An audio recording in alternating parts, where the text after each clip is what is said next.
Mirëmëngjesi, fundjavë të mbar, sot është e premte, një ditë me shi, uroj dhe shpresoj që edhe në orët, po edhe në ditët në vazhdim të përmirësohet, sepse kështu lexova që vetëm sot do të jetë ditë me shi, ditët e tjera do të jenë me diell, të ngrohta. Ndërkohë ne sot kemi vendosur të flasim për ato ngjarje që na kanë tronditur përgjatë kësaj jave, 2 vitevrasje me fostoksin na kanë tronditur dhe shpeshherë ngërrim pyetjen pse gjithmonë i trajtojmë këto tema kaq të rënda dhe kaq tronditëse kur ato ndodhin dhe jo t'i parandalojmë. Sepse një investigim i kohëve më parë nga gazetarët e Report Televizion ka treguar se ky preparat që nuk ka antidot shitet lirshëm nëpër farmacitë bujqësore. Është një helm toksik i cili shkakton menjëherë vdekjen dhe organeve të trupit tonë. Ndaj duhet bërë, le themi, një thirrje, është një këmban alarmi për rastet të cilat janë denoncuar, për rastet të cilat nuk janë denoncuar, se ku qëndron problemi që ky preparat pra po vazhdon të shitet kështu hapur. Dhe kemi dhe materialin që tregon se si gazetari ka bler fostoksin në një nga farmacitë bujqësore. Çfarë është kjo lëndë dhe pse? Sigurisht që bëhet fjalë dhe për një krizë sociale, por ne do të ndalemi pikërisht te kjo problematik, ky problem kaq i rëndësishëm për ta trajtuar dhe për ta parandaluar që mos kemi të tjera raste tragjike. Ndërkohë do ta thyejmë pak sa atmosferë më pas, do të tregojmë disa këshilla praktike përmes anvisës tonë, e cila vjen sot për të na treguar palosjen e çarçafëve më të vështirë, ato që janë me llastik. Këto këshilla praktike gjithmonë na japin një lloj ideje dhe frymëzimi. Ndërkohë në kuzhinë po shoh që gati janë produktet për të gatuar dhe për të komunikuar me ju. E jani të shkojmë në kuzhinë bashkë.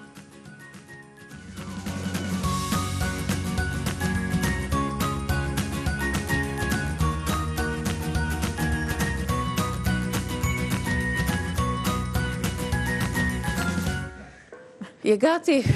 Gjithmonë gati. Dikur ishte gjithmonë gati. Të ka ngel si refleks, domethënë. Patjetër. Shik, unë jam njëri që vjen nga 2 sistemet. Pra brezi im është 2 sistemet. Duam ne ngel pak ajo. Ngelen, po. Por gjurmë lë vetëm shia. Dhe nuk nje as kufi. Pra janë gjurmë që mbeten. Gjurmë që mbeten paska, që një film. Këtu unë kam mishin e grirë, sepse më do të sapun dhe unë prandaj e nisa direkt në shpejt. Ka mishin e grirë dhe tek mishi grirë, unë vendos direkt qepën që të bëhet. Që të bëjmë me këto? Më duhet krepa me mish të grirë dhe me beshamel. Pra, kam fazën e parë që vendos qepën, mishin e grirë e kam vendosur në ujë dhe shumë pak vaj, derisa them unë që mishi kokrizohet. Do të shtoj qepën, tek qepa do të shtoj kripën. Pse e shtoj tani kripën? Nëse unë do kem mishin e grirë, nuk e shtoj kripën në fillim fare. Pra, është i bërë mishi grirë, tani shtoj kripën dhe e merr shijen tani, sepse bëhet më i fortë nga kripa mishi. Pakës fare. Po patjetër që do të shtoj edhe salcën dhe një përzierje të mirë. Kjo është një salcë speci, që e ka, është salcë speci me domate, sepse shoh ngjyrimin e salsës. Dhe e lë që të bëhet. Pra, ordhëm produktet e para. Të tjera produkte sigurisht që do t'i lexojmë tani. Produktet e tjera. Se do të zëmë edhe brumin e krip apo po e ke zënë? Ktu kam edhe specat, gjë që do t'i shtoj pak më vonë. Kjo është pjesa, faza e parë. Faza e dytë është shtoj miellin për bërësit e krepës. Miell, qumësh, po të doni u mund të shtoni ujë, nëse s'keni qumësh, por unë kam përdorur qumëshin, sepse produktet që marr dhe produktet e Bylmetit duhet lënë gjurmë, kjo është, se thjen gjurmë, po. Kam krip, pak fare sheqer. Mund të shtoni dhe pakës vaj që t'i gani, mos të ketë nevojë që ne t'i vendosim vaj. I vendosim pak fare gjalp dhe jemi në rregull. Kjo mas duhet të qëndroj patjetër. Prandaj dhe kam bërë gati. Sa më shumë të pushoj, aq më kollaj. Miellin. Piqen ato. Gjalpin, qumshin për beshamelin. Gjë që tani unë i vë në zjarr, i kam të gjitha në vi, prandaj tash jam gjithmonë gati. Tani traditën po tradita sa më e shija që na çon në histori, është ama ai kosi i athët që prihet me thikë, siç e zinte gjyshja dhe këtë mundësi e kemi ta shijojmë prej traditës nga kompania Lufra. Ndërkohë i ripërsërisim produktet, sepse këto krepa kanë dhe beshamelin sipër, do t'i vendosim më pas në furrë për të pjekur. dhe do t'ju ndihmoj shumë kjo listë me përbërësit për ta ndarë punën në 3 pjesë. Krepa me mish të grirë dhe beshamel në furrë. Për krepat, pra brumi i krepave, ju do 2 vezë, 1 gotë qumësht, me të njëjtën gotë ujë, 1 gotë ujë, 3 lugë gjelle vaj, 1 gotë e gjysëm miell dhe krip. Këto janë përbërësit për brumin e krepave. Për mbushjen, ju duhet mish i grirë, qep, spec, salcë domatesh, krip dhe erza sipas dëshirës. Mbushja kjo. Më pas kalojmë tek pjesa e përbërësve të beshamelit. Ju duhet 1 apo 2 lugë gjelle gjalp, 2 lugë gjelle miell, 2 gota qumësht, djath kaçkavall i grirë. Lexova përbërësit e recetës së krepave me mish të grirë dhe beshamel në furrë. Beshamelin. Ne përgatisim beshamelin. Kemi përgatitur brumin e krepave, kemi përgatitur mbushjen dhe tani është radha e beshamelit. Miell gjalp dhe do t'i shtojmë masën e kripës.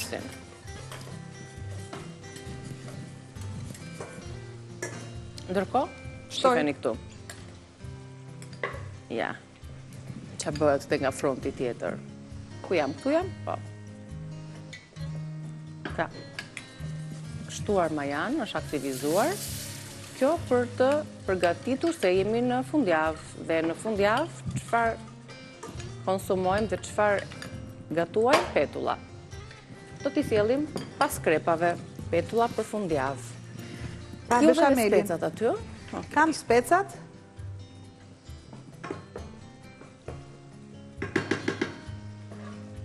I vendos kapakun.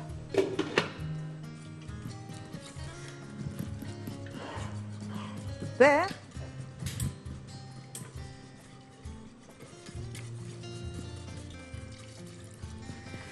shif, nëse unë shoh që kam pak beshamel, 1 përpulje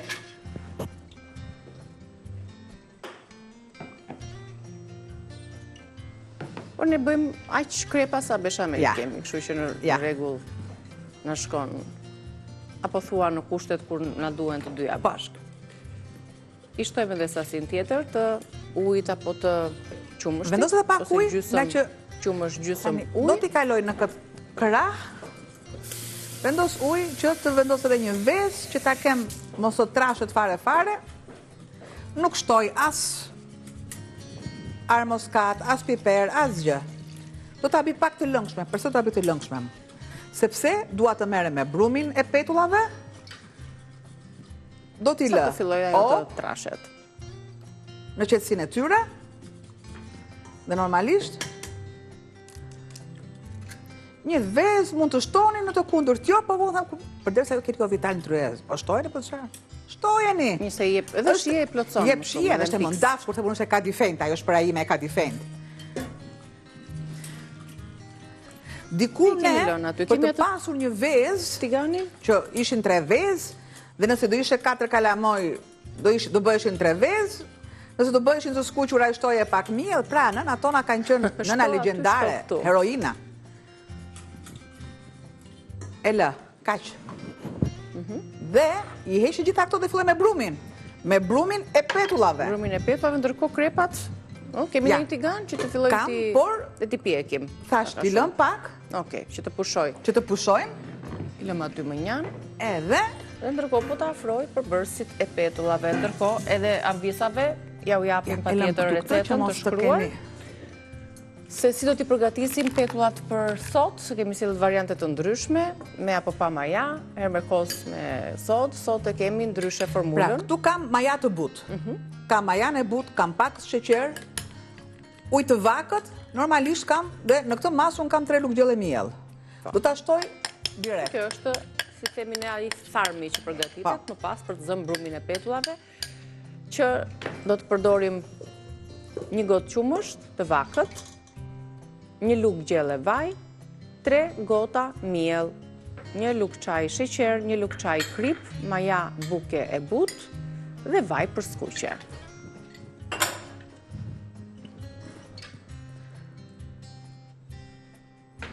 Shtojmë tani tek majaja që kemi.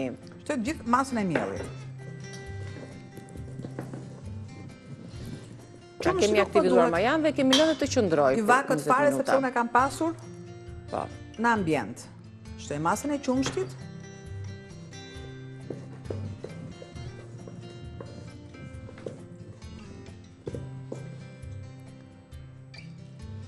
Dhe normalisht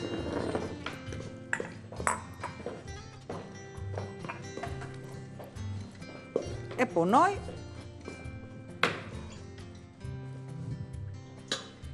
të shtojmë sërish tjetër, se duhet të bëhet një brum i lidhur ky apo jo. Që edhe ky patjetër duhet të qëndroj disa minuta. Sa të japim ne një punim të mirë brumit, kemi përdorur olën për çdo përdorim, për këtë rast të gatimit të petullave, byrekëve, lakrorëve dhe gjithçka tjetër që ju duhet për përgatitjen e tepsive plote për plot, tani që është edhe ky muaj agjërimit edhe i kreshmës, se janë të dyja paralel.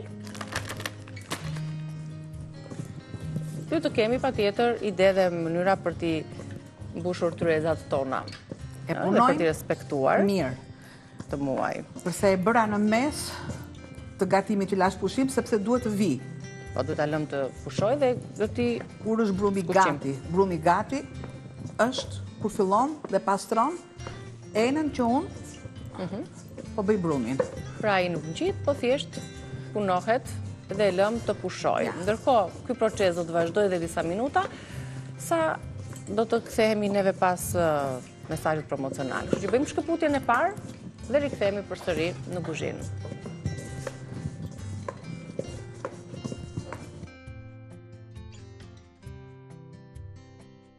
Dhe brumi i petullave është gati. Sa më shumë të punohet në fakt, aq më i mirë del ai brum dhe aq më të mira dhe më të shijshme dalin petullat. Petulla me qumësht dhe maja të butë. Siç e shihni, butësinë e brumit, lidhjen e tij shumë të Po të mirë. duam, është më mirë bilesta. Ta ndaj që unë të kem kohë, që ti filloj pasa direkt në skuqe, se sa?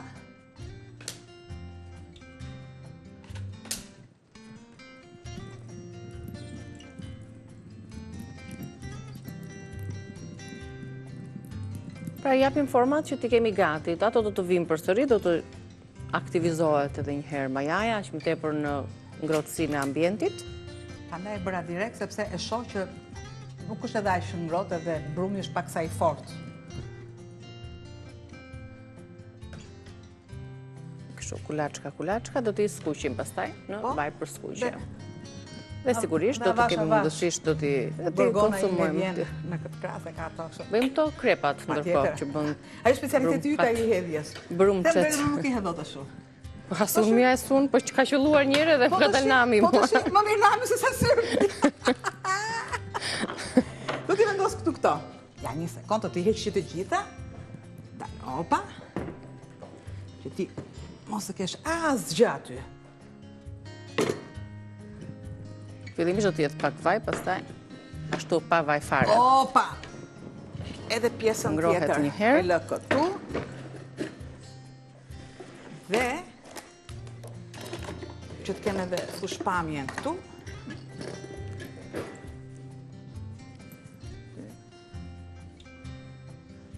Ja, të ngrohet pak dhe po e shtojmë gradualisht. Sa mund të bëjmë këtu me këtë brum? Sa mund të kesh llogaritur? Sa të doj të zemra jote? Sa Ti të bëj të holla. Sa të japësh fundin? Ne që do t'i bëjmë çik të plota. Po kemi gjatë të mbushje. Pesha, Dgjoj. peshon ajo. Është shumë e kohë që ndim se ti futet guzhinieri, sepse në këtë rast tani e ke vetë loja. Okej, mirë, nga një garur dësh boll pra. Ti e di. Sa i duhet plota? Ti e di. Ti e di atë vetë ashti. E mirë. Sepse në fund them Ashtu e bëre bëjmë. vetë. Ashtu e bëjmë. Tani do t'i mbështjellësh? Jo, ka problem se sa krepa bëjmë për ditë. Do t'i mbështjellim dhe do t'i pjekim, ë? Ja, do t'i vendosim. Mira pas. Tek, pra A do t'i palpet. mbushësh, nuk do t'i mbështjellësh kështu Në si çdo role. krep do vendos mbushin dhe në fund fare beshamelin. Patjetër që furrën e kam parangrohur, nuk haroj unë këtë gjë. Edhe nuk e di se Edhe po pyeta pak fare, sot. edhe E pak shef kam fare. sa di që se kam thënë në më të mirën time të mundshme. Faktikisht u kam që në më të mirën time të mundshme, por jam në më të mirën time të mundshme.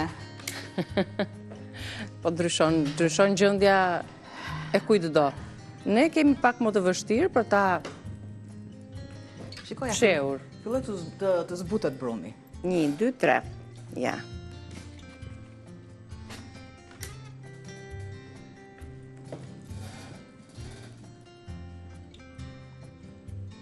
Këtu. Edhe kjo këtu. Keqim pak yndyrën se si shumë i kam shtuar. S'ka gjë se e para gjithmonë kështu është. Jo, po s'më lët që t'i jap atë formën e tiganit. Se unë kam vendosur vaj brenda. Po. Edhe, normalisht. Okej. Ja, filloj dhe vendos të gjitha masat e brumit. Këtu, sikur t'i shtoj pak sa këtu se i kam bërë si shumë të voçkla.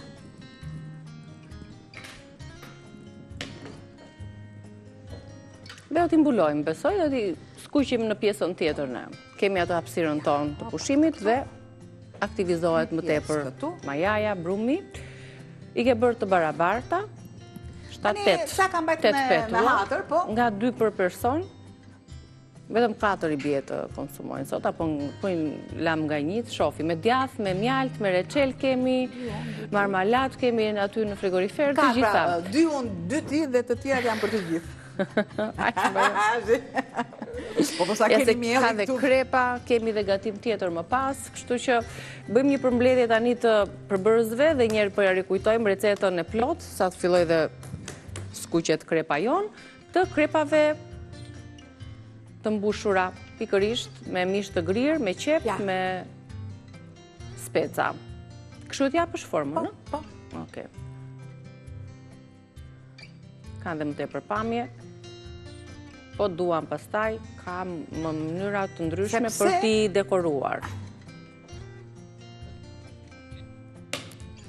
Ja ku e keni dhe recetën, krepa me mish të grirë dhe beshamel në furr.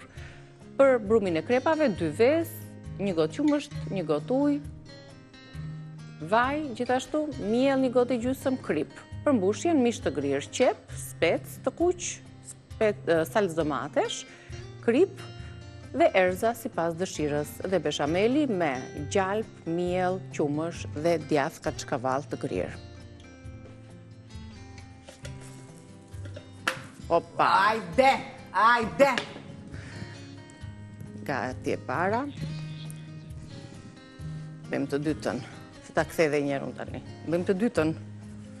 Do t'i vendosim këtu tek direkt aty vendoset para.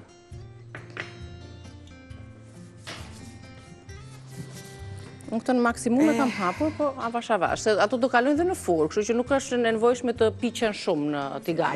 Çakari turnana, po ta them ty ose këtë i vetëm. Për veten time, lum kush më ka, E kuptoj, do më kur e bëm për kështu, është çakari. Nga ana e vetes, nga ana e kundër, pra e rrotullimit të petur. është një loj, kaq, është një loj, ja. Punohet brumi, punohet akoma dhe më mirë, sepse këto do marrin volum, prandaj edhe të lumt, ja, opa. Tani jemi për të pjekur pjesën tjetër të krepave. Më pas, çfarë gatuajmë? Do bëj supën. Edhe një supë, që i shkon shumë edhe recetës së krepave. O ty të lumshin duart. Nuk janë thjesht për mëngjes, është një recet e një vakti kryesor të plot, ka mishin, beshameli ka vezën, kështu që kemi dhe proteina. Çfarë krepe është vërtet e mëndafsht. Kaq duhet, nuk duhet pjekur shumë, të duhet pjekur pak sa të zihet, sepse do vendoset në furrë. Shtoj pjesën e mbushjes. Pa tjetër që... Pase do t'i bëjmë një ndarje që të shtojmë beshamelin, ka përshtypje në direkt pjesë. Pra ka urtisëm qepën, mishin e grirë, kemi shtuar salcën e specit. Ua, nuk e di më mori dhe uria. Po kjo aroma është ndjellëse. është aroma që bën këtë... Ja, edhe pak do t'a kthej sepse nuk na duhet shumë... Shumë pak, po. Shumë pak. Të shkojmë të marr pak djath kemi sa të duash. Djath. Dëgjoj, e do me djath. Do shoqërojmë edhe petullat. E do me... Kështë një rrugë e dy punë, 6 kaçkavalla, po... Opa, ja. Në më thënë, mua më vënd të bëj krepat se e kthej tigani, falë dhe më thënë. Ajo është... Zotësi. O, djath. Shtoj dhe në që këtë beshameli? Pa tjetër që po. Pa tjetër që po. Po, vendos këtu një herë. Djathi duhet faktikisht i fort. Po, nëse s'keni. Vendoset i djath bardh. Pa tjetër. Ne këtu kemi të bardhe, të forte, të bute. O, bura Androniki. Bravo. Opa. Të lumt. Sërish djathin këtu unë. Se s'ka rëndësi se qa shtrese unë vendos mishin a vendos djathin. Nuk shtoj vaj, nuk shtoj gjallë, absolutisht fare,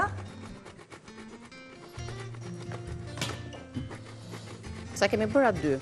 Bëj, sa janë ato bëj? Mund të bëjnë dhe 2 të tjera. Po. O, tërheq pak Sa kemi orën? E 26, shtojmë dhe pjesën tjetër të mbushjes, kështu që avash ju paka shumë e kryuat idenë se si do t'i rendisni krepat dhe si do t'a zbukuroni apo jep një shjek kësaj recete të veçantë për fëmijët, familjet tuaj, që ka shumë element brënda, jep shije dhe e bën të veçantë një tavë të tillë, krepa ndryshe. Këtu?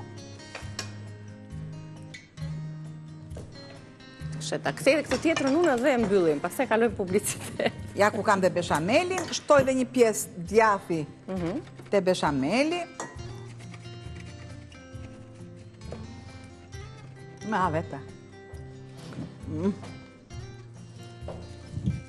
Pjesët gjithmonë që jënë vetën me pelikola dhe keni. Qëndron e bëtë, nuk thahet, kështu që do të ruajmë dhe produkte dhe mënyrën se si i mbajmë ato në frigorifer. Kemi të reguar erë pasere, një kujdes i veçantë për të shmangur aromat e pakëndshme apo ndikimin që mund të kenë tek ushqimet të ndryshme në frigorifer, sipas rafteve. Ja të piqet edhe pak. Po të duam ne?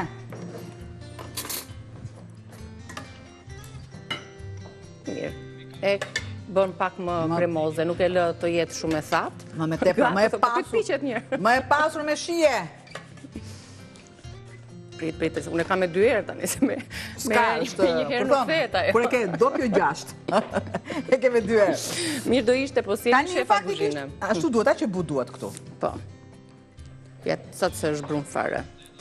Mundohem ta bëj pak si vetja shkru si shtata. Unë am të tanike faktikisht, po s'ka. Aj, vendosim dhe shtresën e fundit dhe mbyllim të recetë se shumë e kemi zgjatur. U mërzit edhe publiku. Jo, me publiku nuk mërzitet. Si mërzit ka publiku? Sa të duhet dhe një tjetër, besoj. Edhe një më duhet. Mua për mbyllje dhe jemi në të duhurën. Ja. Tu ka mbetur edhe, shiko, kjo do jetë perfekte, se e shof që nga përhapja në tigan. Shiko, perfekte duhet e fundit fare. Që të mbuloj. Okej, ne po e vendosim gjatë publicitetit, që të mos i marim kohë dhe sponsorave tanë, kështu që rikthemi shumë shpejt, mos u largoni.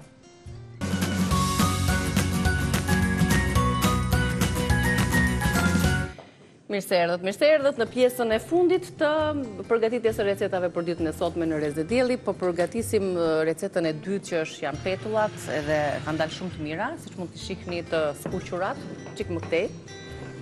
Jam se i marrë unë dorë. Kështu. Një sekond më fal pak. Kështu dalin, nuk thithin vaj. Për mëngjeset tuaj ne do t'i shoqërojmë në fakt me një reçel që e kemi përgatitur nëse e mbani mend. Ja. Një muaj a 2 muaj më përpara, kur e kemi përgatitur, edhe shifes si qëndron. Pra, kur unë ju them, dhe pse në moment nuk dalin, sepse duan kohën e vetë, si zajiret, edhe shiko sa ndihet aroma e staranisës. E staranisës dhe imagjinoni tani një mëngjes të tillë. Atëherë. Si kështë menduar t'i vendosim këtu, Po.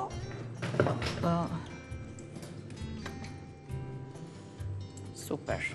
Shumë në rregull, djatë po të doni keni këtu. Edhe? Ky është mëngjesi i një fundjave me shi, në shtëpi, me familjen. Sa i mirë kërë qeli.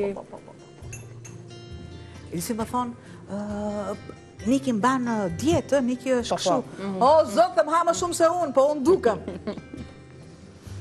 Ai është tigani i dytë, po 8 bëm gjithsesi kishim bërë çik më shumë se ky reçeli, nuk e di, nuk e kishim provuar kështu live për ju. Është taranisa dhe karafili që japin një aromë tjetër.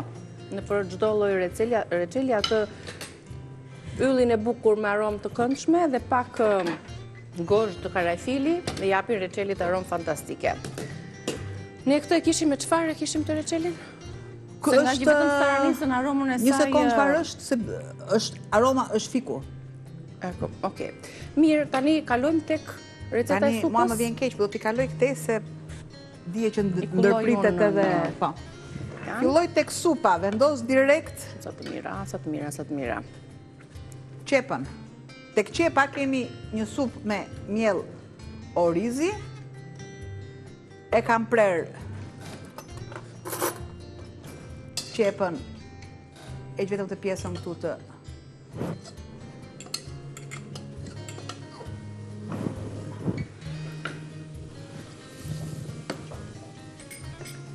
shtoj yndyrën, sikur se më duhet edhe pakës fare gjalp.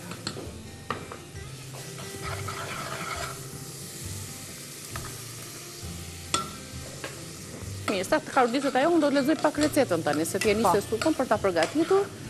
Në një nga drekat tuaja, mund t'i jepni një zgjidhje të shpejtë kuzhinës, tenxhere shpejt e shpejt, me një supë të shpejt, kremoze, me miell orizi.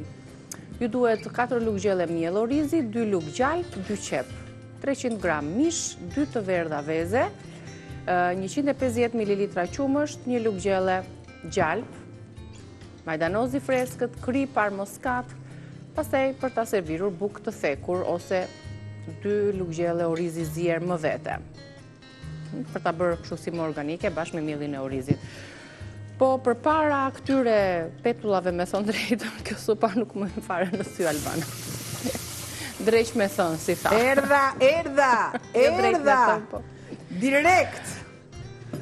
Ne kemi zgjedhur me mishin e pulës, me mish të bardhë për ta përgatitur. Sa e coptova pak. Të gjeni ja, copza ose mënyra të ndryshme për t'i dhënë atë shijen e mishit. Por e rëndësishme është që në këtë supë ta karodisim pak qepën, ta zbusim më mirë si çdo recetë tjetër. Do më duhet masa e mishit dhe e lëngut të mishit të jetë e shtuar.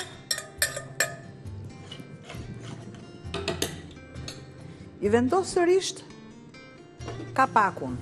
Shtoj qumshtin. Ne jemi në minutat e fundit. Miell misri shtoj një lugë sepse do bëj një masë më të vogël.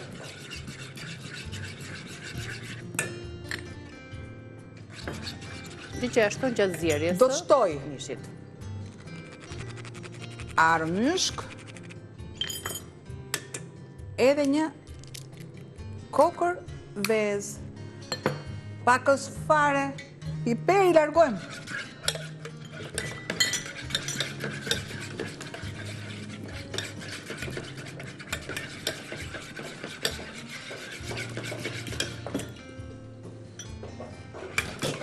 Atëherë, ne jemi në fund të sjellë dhe krepat përpara se të përshëndetemi.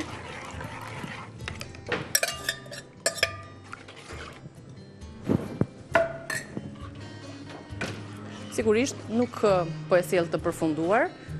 Duhet të marrë atë ngjyrën e mirë të kuqeremt të plot, i ndani, ftohet dhe normalisht që duan të bëhen.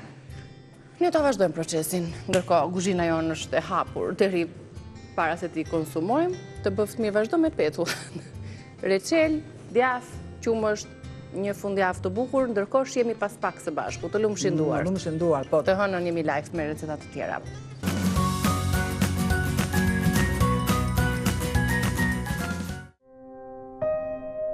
Fostoksina është kthyer në preparatin e vdekjes, pasi po përdoret në vendin ton për të kryer vetvrasje.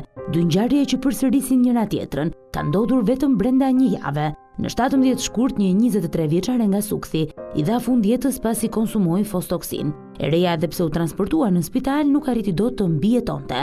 Kjo ngjarje alarmoi opinionin publik e që solli në vëmendje shumë raste të tjera të ndodhura ndër vite, se si ky preparat gjendet lehtësisht në farmacitë bujqësore e që tregtohet jashtë normave ligjore. Ngjarja tjetër e rënd u raportua në Fushkruj në 19 shkurt, ku një 34 vjeçare humbi jetën pasi konsumoi fostoksin në banesën e saj. Ngjarja përfshiu edhe komunitetin. Një vajzë nga Sukthi shkroi një letër publike, ku ndër të tjera foli pa doreza për një realitet që vret, ku ligji shkelet me të dyja këmbët e ku bizneset sjellin pasoja fatale. Lagja është në zi, një jetë e re u shua shumë herët dhe bashkë me dhimbjen linde dhe pyetja që po e bëjnë shumë qytetar, si është e mundur që një lëndë kaq e rrezikshme të blihet kaq lehtë? Nuk mund të rrim duar kryq, kur një helm vdekje prurës si fostoksina shitet në rrugicat tona me të njëjtën lehtësi si të ishte buk. Kjo nuk është thjesht helmiu, është një armë kimike që nuk ka antidot, ka shkruar e reja. Edhe pse ligji e thot qartë që tregtimi duhet të bëhet vetëm duke përmbushur disa kritere të përcaktuara, fostoksina gjendet rëndom. Një vit më parë, Report solli një investigim ku gazetari arriti të blejë lehtësisht fostoksin në disa farmaci bujqësore pa përmbushur asnjë kusht. Tha i matë që i duhet një 100 gram fotoksin se kemi një si gjysmë vome për bodrum, kafuca fasule, bim mjekësore, edhe i duheshin. Të mos kesh njerëz ambient atë Jo. për 3 javë herë mos të hapet fare. A me kokra, sa kokra do? Një kokër sa lek bën? 500 lek vjetra. Do një kokër të si 50 kg. Mje 5 kokë. Ketë kujdes. Po. Mos ketë Ose një shera- 3 javë mëllat do. Po me kokra, nuk ka fostoksin me gram. Ja, domo. Por të dalin në kryin fond.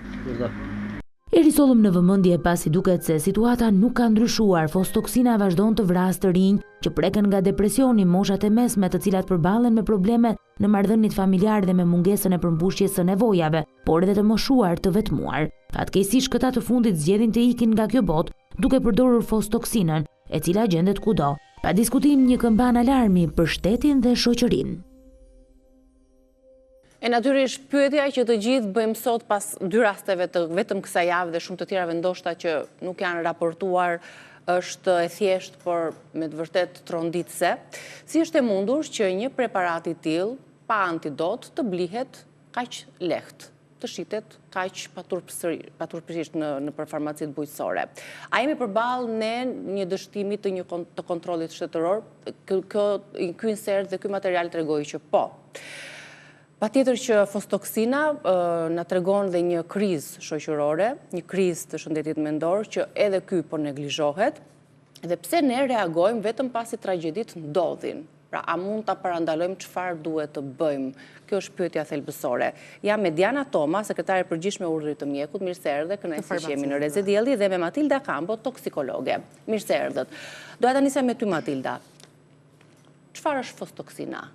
Dhe pse nuk ka antidot? Atëherë, fostoksina është një bar i cili përdoret më shumë në bujqësi për të vrarë, si thua, insektet dhe që ndodhen tek drithi ose tek fasulja, pra në formën e herbicideve mund të përdoret, fungicideve dhe rodenticideve. Por ajo çka e bën këtë bar shumë të rrezikshëm është gazi që çlirohet, është fosfidi i aluminit. Pra, ai që vret është gazi i cili ky medikament në kontakt me ajrin ose me lagështirën nxjerr një gaz i cili është shumë i dëmshëm, është fosfidi i aluminit, i cili ka një veprim në citokrom, në mitokondër, dhe ky është i parikthyer. Fatkeqësisht ne nuk kemi një antidot për fostoksinën. Jo ne, por gjithë bota nuk ka një antidot i cili të jetë i licencuar ose si për medikamentet tjera, si për opiatet që ne kemi, dhe gjithë FDA-ja kanë nxjerrë një medikament kundër, që është kundër helmi, për fostoksinën nuk ka. Dhe në komunitet, në të gjithë njerëzit e dinë që fostoksina është vdekjeprurëse. Pra, nuk është se kjo ka një medikament ose një kundër helm dhe rreziku që ne e shpëtuam jetën. Sa minuta ose sa orë ka në dispozicion organizmi për të mbijetuar? Pra sa minutash? Varet. Kjo varet nga sasia që ke konsumuar, se si ne kemi marrë këtë bar, pra nëse ne kemi marrë direkt, e kemi futur në taraktin tregtës, dhe më pas kemi konsumuar ujë dhe kjo çlirohet në organizëm, nëse ne kemi marrë të tretur, pra do të thotë që ne e kemi tretur në një gotë ujë dhe gazi është çliruar aty, pra te gota e ujit. Ose nëse ne kemi marrë në një ambient ku është ndodhur për 3-4 javë, kemi marrë pjesën e asaj të mbetur dhe e kemi pirë, pra të gjitha këto japin klinikë ndryshe. Në momentin që ajo ka ndendur të bitë 3 javë... Pra asnjë rast që mund të mbijetoj? Jo, nuk mund të themi këtë. Pavarësisht mënyrës se si konsumohet, apo? Jo, ka të bëj. Në momentin që fosfidialuminit ka ndendur për 3 javë, atë që ne dëgjuam në insert, mbas 3 javësh, ju mund të hapni derën ta, zotëria, dhe më pas, kjo është pak më sigur. Pra, ai që ka mbetur, ajo fosfidialuminit që ka mbetur aty, mund të bëj dëme, por jo vdekje prurëse. Gjithsesi ata që shkojnë për ta blerë dhe për ta konsumuar. Në momentin që ne marrim tabletën dhe e konsumojmë direkt, më pas kjo është vdekje prurëse. Pra ne mund të ndodhi vdekja fatale me njëherë, në varësi të sasisë që kemi marrë, se ka njerëz që marrin 1, 2, 3 tableta, mund të ndodhi pas disa orësh në varësi dhe të gjendjes, të fizikut që ne kemi. Pra, një pacient i cili është i ri, ka një hemodinamik më të mirë. Pra, godet, fosfoksina ku godet? Godet sistemi kardiovaskular. Ne jemi koshient, por sistemi kardiovaskular në çdon. Dhe organet e tjera, pushojnë? Patjetër, sepse bën një vdekje qelizore, bën një acidozë metabolike, bën një vuajtje indore. Duke qenë se ne kemi një vuajtje indore, do të kemi gjithë pasojat e vuajtjes indore. Pra, por jemi koshient. Këtë duhet ta themi që pavarësisht se organizmi jonë po çedon, pavarësisht se ne jemi në një shok kardiogjen, ne jemi koshient. Pra truri është ai që nuk preket. E kuptova. Do të thotë gjithë vuajtje, po, nuk humbet vetia. Gjithë vuajtjet i marrin organet e tjera, truri është koshient, pra personi e di që këto organe janë duke e di që po çedon, e di që po vuan, ndodh dhimbje kardiake. Pra ata kanë një djegje retrosternale. Gjëja e parë që shfaqesh është djegja retrosternale. Pra ti je koshient që e kuptova, pra nuk është vdekje me njëhershme, është me vuajtje, po thua. Në pënd ti e koshient dhe ti e kupton se çfarë po të ndodhë realisht në trup. Edhe 72 orë dhe më pas kanë bërë exitus për shkak sepse nuk e kanë përballuar dot të gjithë problemet kardiake, kardiovaskulare dhe mbas 72 orës ka ndodhur exitus. Në eksperiencën tënde Matilda, praktikisht ka shumë raste të tilla? Ka raste. Me fosfoksin gjithmonë. Pra, fosfoksina po shitet kudo. Ky preparat po shitet, po blihet kaq lirshëm, edhe pse është i ndaluar. Ligji 105 e tregon se si duhet të shitet. Pse po e gjem kaq kollaj, edhe ç'a duhet bërë? Ne e bëjmë pyetjen, po shitet, domethënë është një pyetje aprovuese, por realisht inserti dha përgjigje shterruese, pra nuk lë vend më për të thënë që jo po dhe shitet dhe nuk shitet. E pam nga inserti sa shterruese është përgjigja e kësaj situate. A ekziston një ligj? Patjetër që ekziston një ligj. Mund ta citojmë pak ligjin? Por e rëndësishme, po, se ligjet i kemi, ne po nuk e zbatojmë, kjo është problemi. Nuk është vetëm e rëndësishme të shkruhet ligji. Po aq e rëndësishme sa të shkruhet ligji është dhe zbatimi i ligjit. Po aq e rëndësishme sa zbatimi i ligjit është ndjekja, kush nuk po zbaton ligjin? Ka institucione kompetente, nuk janë linje Ministrisë së Shëndetësisë, pavarësisht se pasojat e mosveprimit të asaj linje i adresohen pastaj kujdesit shëndetësor, sepse çdo intoksikim i organizmit njeriut atje adresohet, realisht është një ministri tjetër që e ka kompetencë. Por duke bërë një paralelizëm lidhur me kuadrin ligjor, nuk mjaftojnë vetëm hartimet e ligjeve. Duhen hartime ligjesh, hartime rregulloresh në funksion të zbatimit të ligjit, sepse ligji mund duket sikur është shterrues, po ka nevojë pikërisht për mënyrën se si do aplikohet dhe atë ta jep rregulloria. Dhe nëse do sillja një krahasim për analogji me rastin e ligjit lidhur me trajtimin dhe menaxhimin e opiateve, është ligji që i referohet, po nga ana tjetër, po flas për farmacit, pra po bëj një paralelizëm midis farmacive që administrojnë për përdorim barna opiatik apo helme dhe këtyre njësive që tregtojnë të tilla lëndë. Preparate. E para njëherë farmacit në bazë të ligjit kanë një licencë të veçantë. Pse je farmaci nuk do të thotë që ti a priori ke të drejtën ta tregtosh. Jo, ti do nxjerrësh një licencë të veçantë. Receta është një recetë e veçantë, pavarësisht se edhe në këtë ligj 105 përcaktohet. Asnjë recetë s'kishte personi që shkoi. Përcaktohet receta. Patjetër. Por a lihet vetëm kaq sepse edhe në farmaceutik përmendja e recetës nuk e zauron shumë probleme, sepse ne jemi koshient që ka shumë. Edhe importohet nga subjektet e licencuara, thot ligji, edhe tregtimi me recetë të lëshuar nga specialisti. A kemi gjurmim të individëve të cilët ekzekutojnë receta? Kjo është pikpyetja e parë. dhe nuk mund t'jap unë përgjigje. Në rastet konkrete dy ka ndodhur këtë javë, është bërë gjurmimi ku është bler? A kemi gjurmim çdo fund viti lidhur me sasinë e importuar, sasinë e përdorur dhe adresën e përdorur? Pra pikpyetje. A kemi jo vetëm gjurmim, po llogaridhënie, se në Organizatën Botërore të Shëndetësisë ke një llogaridhënie lidhur me përdorimin e opiateve, po me këtë kategori produktesh. Duke qenë që është kaq kemi një llogaridhënie, duke pas parasysh që jo, jemi në një rast edhe me urgjencë më të madhe, që të ekspozuar në rastin konkret, nuk janë vetëm ata që duan të kryejnë një suicid, sepse në rastin konkret flasim për persona që duan të kryejnë suicid, po dhe ata që kanë si mjet pune. Pra kemi dy kategori, të cilët për prap janë kontingjent risku për të intoksikuar. Dhe nga ana tjetër është kontingjenti që do të kryejë suicidin. Dhe në rastin e produkteve farmaceutike, ne ndihemi çik më komod sepse e kemi një antidot. Alarmi duhet jetë dhe më i madh për këto raste kur antidoti shkencërisht nuk ekziston. Shumë vende e kanë bllokuar importin e fostoksinës. Edhe ajo i takon organeve të cilat kanë kompetencë për të bërë vlerësimin. E mira është që në qoftë se ekziston një përvojë e tillë, të shikohet përqasja dhe ngjashmëria me tregjet që e përjashtojnë dhe një gjë kur është kur peshohet ka më shumë dëm se sa përfitim, e mira është të merren masa si në ato vende. Për ta rikujtuar dhe një ligjin, sepse duke rikujtuar, edhe ata që janë në këtë proces, vjen përballë përgjegjësisë përderisa prej tyre ka dalë nga farmacitë e tyre ka dalë. Ligji 105 për mbrojtjen e bimëve e përcakton qartë se fostoksina është një barë me rrezikshmëri të lartë, shumë elmues. Rregullat e shitjes së këtij helmi tregojnë se shitja u ndalohet personave që nuk janë pajisur me dëshmi aftësie të veçantë. Dhe në ligj thuhet, pra ju po shihni dhe pikat kyçe të legjislacionit, unë kam bërë një përmbledhje, se fostoksina importohet nga subjekte të veçanta dhe tregtimi i saj kryhet me recetë të lëshuar nga specialisti agronom dhe përdorimi kryhet nga persona të pajisur me dëshmi aftësie të veçantë.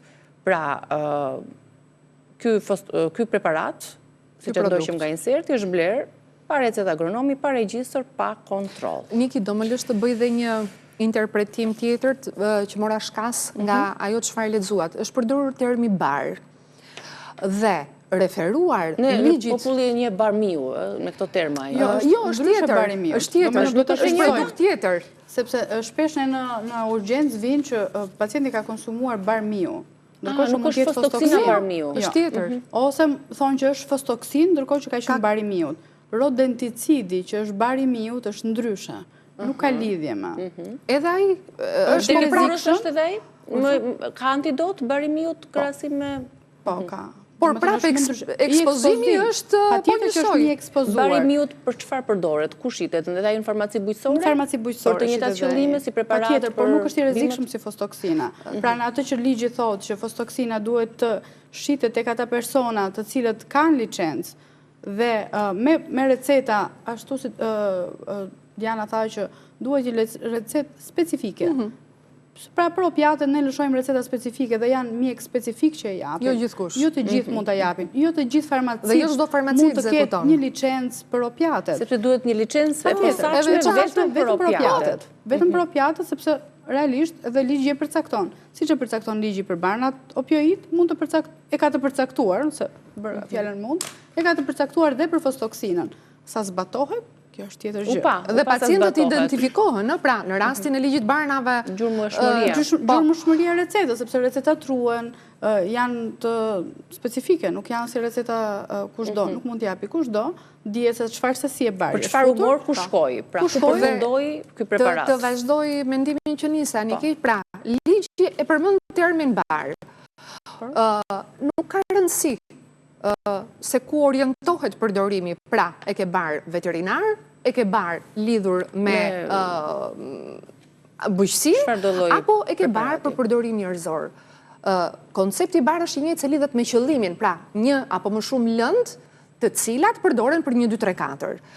Dhe në momentin që ti ke të njëjtin koncept me produktin dhe rregullat në varësi të grupit të barit, duhet jenë identike. lidhur me mënyrën strikte, jo vetëm të importit, por dhe të menaxhimit. Në qoftë se ne te bari që përdoret për njerëz kemi në mënyrë të drejtë për drejtë human, të cilët mund të jenë përfitues ose viktima, në rastin konkret nuk e ke të drejtë për drejtë si qëllim, por të kthehet pasoja e drejtë për drejtë nga tentativat e suicidit apo nga ekspozimi në ambientet e punës, sepse mund të jetë dhe një incident që mund ta shkaktojë. Ky rast e brenda javës është e tepërt, plus që shumë raste të tjera që çdo humbje jete është e tepërt. Të patjetër që të pa raportuara. Domethënë duhet merren masa për ta parandaluar, se gjithmonë për studio shohim ndodhin tragjedit, pastaj ajo komentohet dhe a mund të parandalohet? Si mund të parandalohet importi? Thelbi. Ose nëse Ministria, importohet, si mund të institucionet, pikërisht të bëhet kontrolli i gjurmëshmëria, siç ndodh me produktet ushqimore që ne konsumojmë në përditshmërinë tonë, që nuk është bërkur, por që siç duhet të ndodh. Në të tilla raste suicidesh, nuk mbetet më vetëm një aktor. Patjetër. Janë dy aktor. Aktori i parë është ai që në një gjendje psikoemocionale të rënduar kërkon të bëjë suicidin dhe aktori i dytë kthehet gjithë rrjeti institucional i cili me mosveprimin e vet apo me veprimin e cunguar i ka dhënë mundësinë elementit të parë të realizojë qëllimin i cili që është tjetër kriza, është tjetër problem për të folur dhe që sigurisht nuk duhet neglizhuar. Shumë krizë sociale. Faleminderit shumë për mendimet tuaja. Sigurisht duhet folur në mënyrë që të përmenden her pas here, sepse edhe media ka rolin e vet në këto problematika. Faleminderit dhe punë të mbarë. Punë tuaj ka publicitet, ju pres përsëri pas pak.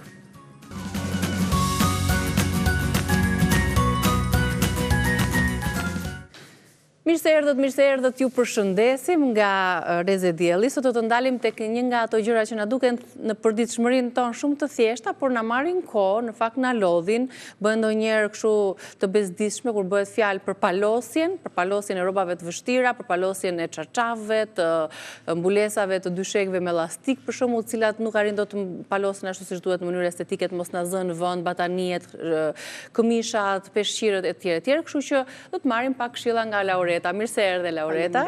Mirë se rierdhe sërish. T'ja u lehtësojmë pak punën Avisa, duke qenë se kjo është një hapësirë për pikërisht këtë qëllim ka, të lehtësojmë pak nga përditshmëria e punëve tona, për t'i bërë ato sa më të thjeshta dhe më praktike. Për mamat, për me zonjat që duam t'i kemi sa më me rregull gjërat në shtëpi, ne kemi, si që kemi larë... Kemi marrë nga teli, një mbules dysheku tek. Dysheku tek. Që kanë këtë lastikën. Që ka këtë lastikën. Edhe do ta shikojmë si do ta palosim, po e kemi pa e përosur. Po, çarçaf, kështu që zëmë se një çarçaf. Çarçaf është, po. Kjo është një çarçaf, se ka edhe kllofa të tjera që janë kështu, si peshqira që është kllof dysheku. I sa po marrë nga teli, po duke patur që parasysh që ka këtë formën e rumbullakët, lastikën këtu, dhe kjo është që ke vështirë për ta palosur. Nuk mund të jetë njësoj si ato cepat që kap njërin cep dhe me cepin tjetër dhe bëhet kutia, jo? Kjo ka këtë formën e vështirë. Kjo ka të stilin e vetë. Tani, hajde na trego si ta palosim që të na ri bukur si njësoj si çarçafët e tjerë. Ku është truku, ku është sekreti? Këtu sekreti te këto është që të ri sa më estetikisht, tani kjo është pa hekurosur, siç e kemi marrë siç e tham bashk. Tani kjo është sekreti këtu të marrim që të kemi mundësi ta shohim. Atëherë, duke e vepruar palosur, duke na e shpjeguar ndërkohë. Po, kjo ka një sekret që ne do t'i kapim këto cepat së bashku. Më falë se s'ka gjë se marrim këto pecetat që do t'i tregojmë për palosjen e pecetave të kuzhinës dhe peshqirat. Pra, çfarë i bëre elastikut, ma trego dhe njëherë? Elastikun e kapëm tani, e palosëm kështu, si që është kjo pjesa këtu, ta palosim të dyja këtë. Të kryojt një cep aty. Të kryojt një cep, se kjo është që ke vështirë. Nga gjitha gjërat, kjo është pak e vështirë në palosje. Kjo është me vështira, pra kjo formë. Pra ndaj dhe ne zgjodhëm këtë, se çdo gjë e thjeshtë e bëjnë të gjithë. Po kjo ka një vështirësi në palosje, që të dali sa më estetikisht. E para nuk na zë dhe shumë vënd, duke të ashtu si grumbull. Tani ne mbledhim këtë që dhe kjo mos të kryoj atë rrudhën, që të jetë sa më estetike dhe në kur ne shtrojmë mbi dyshek.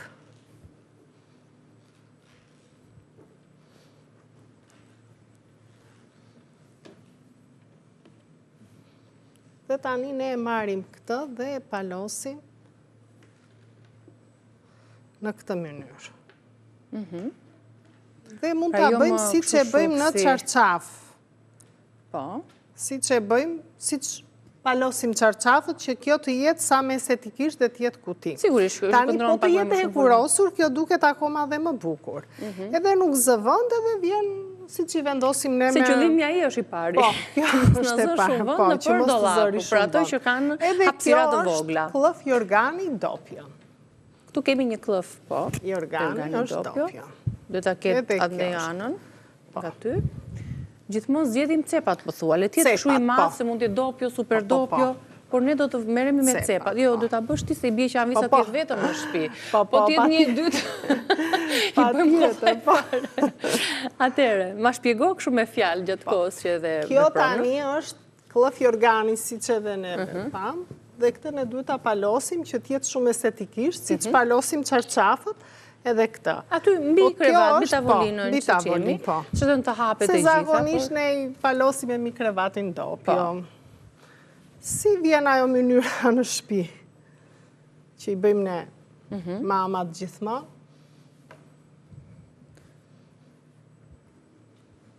Tani, tu jemi në kushtet që sa e kemi mbledhur nga teli. Se kjo është siç ka dalë nga lavatricia, është hapur në... tel ose në tharse, po zakonisht edhe tharsja këto i zhubros shumë, po që prapë është diçka zgjidhje se i nxjerr të buta dhe palosën kollaj.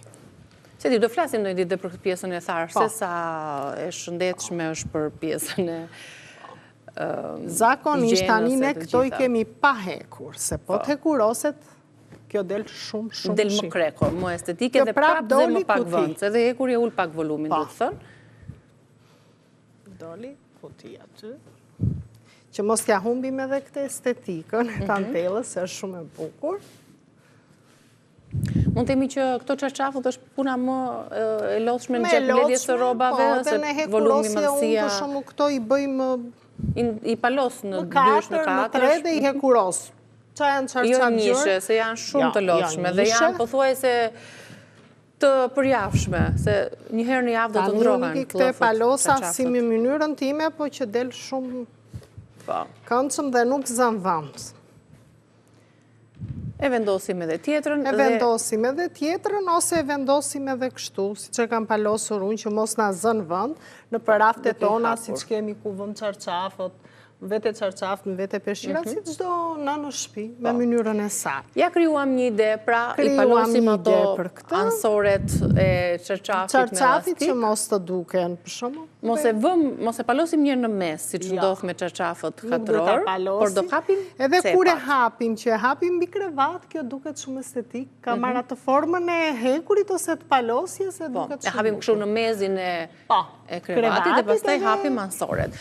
Bukur, tani jemi tek pecetat e kuzhinës. E mira ishte të kishim me disa peshqira, herën tjetër. Kemi kohë herën tjetër për të thënë këto këshilla. Këtu kemi një pecet kuzhine. Për të palosur edhe këto që mos të zën vend, se në raftet i kemi varet si kemi vendin e shtëpisë. Dhe kemi marrë në miniaturin të vogël, po flasim dhe për mbulesat e tavolinave dhe për mbulesat më të mëdhaja, ose dhe varianti tjetër i palosjes peshqirave apo lloje të ndryshme të pecetave që kemi në kushtet e shtëpisë. Në kushtet e shtëpisë.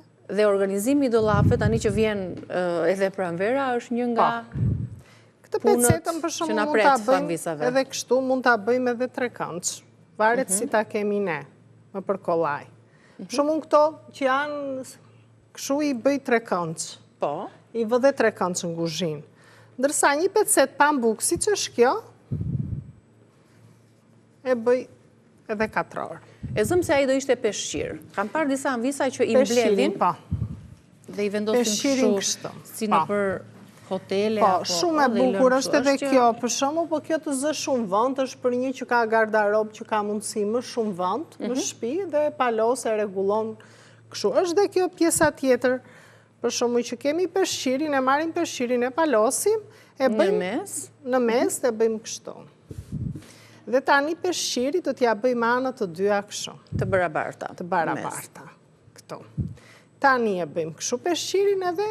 Dy palosje të tjera? Dy palosje të tilla dhe ajo del 4 orë kështu dhe nuk të zë shumë vënd. Okej. Po gjithmonë që t'jenë të rregullat. Njëra mbi tjetrën me pamjen më estetike të mundshme. Na kanë sjellë dhe këmisha këtu, për ju që nuk keni mundësi që ti varni, pra nuk keni aq shumë vend, por doni që ti palosni, ja marrim të kuqen, tani ta thyejmë pak ngjyrën. Si ta palosim një këmishë që ajo të mos zhubroset aq fort, aq shumë dhe unë e mbyll, nuk e lë të hapur se normalisht kur e gjëja palos. e parë që bëjmë është që do të mbyllim kopsat e këmishës. Do thoni ju po ne i dim këto. Edhe ne i dim patjetër, por se i sjellim në vëmendje dhe e bëjmë pjesë të rubrikës tonë, është padyshim në larmishmërinë e atyre gjërave që ne sjellim në rubrikën tonë, të përditshmërisë, së gjërave që bën një anvis në kushtet e shtëpisë. Në kushtet e shtëpisë. Për shumë është ajo që thej që varet si është edhe vendi në shtëpi, gardaroba jonë, se kemi gardaroba që janë të vogla, kemi gardaroba të nda, varet edhe nga vendi, po që këto zakonisht ne edhe i palosim, nuk është në një gjë që t'i varim të gjitha, ose kur ndërohet sezoni robave, ne vendosim të dimrit. Të dimrit. Me vështirë është pjesa e gjupave, për shembull, që do ta sjellim herën tjetër se si ti kumandarni. Gjupat, po, se ne kemi pa fund. Si ti sistemoni në dollap që mos ju zën dhe vend, ka disa mënyra palosje, po ndoshta Laureta herën tjetër të hedhim një herë këtë idenë e estetikës së këtyre çarçafëve. Gjupat, pulovrat që zën shumë vend. Edhe pulovrat është një mënyrë shumë edhe këtë që neve mos të arrudhosim shumë. Ku t'i gjende këto të vështirat që t'i japin ty, Laur? Merë këtë tjetrën për ta sistemuar, se kjo mbase duhet varur vetëm, se që nga shumë me rrudha vetë. Se dhe unë se kam bërthyër këtë tamam, po nuk ka asnjë lloj problemi dhe dalim shumë estetikisht. Ja, shumë mirë ja dole. E njëjta gjë edhe me këmishat e tjera. Një tjetër, ja, dhe kjo është. I sistemuam, kemi dhe të tjera, po të duash kemi një dollap plot. Po ideja është që as të mos lodhemi, por të jemi më shumë të gjejmë ato rrugën e durë të thjeshtë. Gjithmonë, si që thamë që këmisha kopsat jetë e mbyllur. E mbyllur dhe të kthehet shumë mbrapsh për jetë e mbyllur. Të bërë palosjen që kur të bëhet... Ose një bluzë, supozojmë, ose si që është kjo këmisha, ose një bluzë, që t'jenë tamam të sistemuara si që janë në raftet e dyqanet. Unë shumë këto estetikën e kam shumë qef në shtëpi, vetëm duat kem shumë kohë. Nuk kemi këshu në disa variante që... Në shtëpi se më pëlqenë, sinqerisht më pëlqenë që të mërë. Nuk kemi këtë variantin këshu, si që po e bëjon tani. Jo, jam shumë, duat a kem gjdo gjë estetike në shtëpi. Të dalin shumë këshu. Të lumë shinduar.